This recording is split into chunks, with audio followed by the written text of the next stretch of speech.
Pansin ko lang sa mga Kristiyano, pag nagbabasa ng Bible, inuunit nila ito yung chapter 1, verse 1 to 17. Lagi sila nagja-jump na lang sa verse 18. No? Pero kung magtitignan natin, napakayaman ng mga verses na ito. Talaangkanan ng Panginoong Jesus. Ito sa Matthew chapter 1 verse 1, ang aklat ng salinglahin ni Jesucristo, ang anak ni David, ang anak ni Abraham. No? Dito makikita niyo, magtataka kayo, bakit nauna si David? Tapos, ang anak ni Abraham. Ano kaya yung ibig sabihin nito? Ba't unang binanggit si David bago banggitin si Abraham? No? Yung Mateo kasi, nakafocus ito sa pagkahari ng Panginoong Jesus.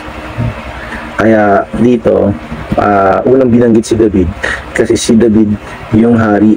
Alam naman natin ang unang hari ay si Saul. Pero dahil si Saul, siya ay naging hari lang dahil sa panlasa ng mga Israelita. No? At pinakita ng Diyos na si Saul ay hindi karapat-dapat para maging hari sa kanila.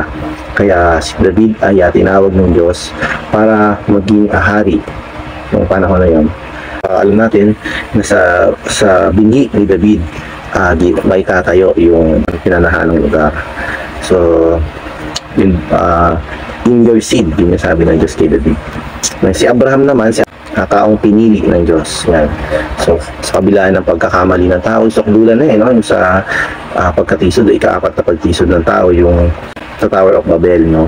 Tao ay ninais na ng tao na magkaroon ng pangalan sa pantay ng Diyos. Kaya yun ay napakasukdulan na isang makasatanas na kaisipan na talaga yun. Kaya binagsak sila ng Diyos, no? Pero nakita na sa chapter 12, bigla na lang tumawag yung Diyos, no? Mula sa mga makasalanang tao na ito, tinawag niya si Abraham.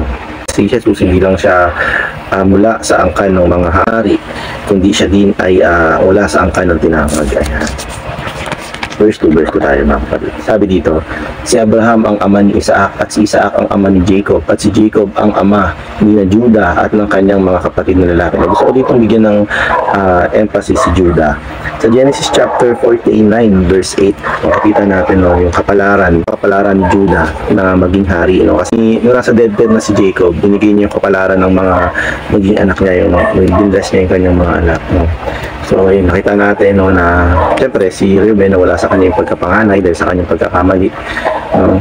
At yun, later on sa verse 8 chapter 49 Genesis, binigay na kay Judah yung pagkahari.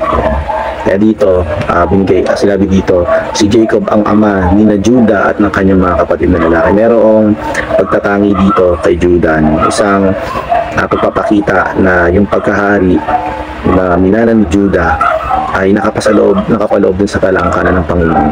Dito nang galing ang Panginoon sa lipi ni Judah na hari.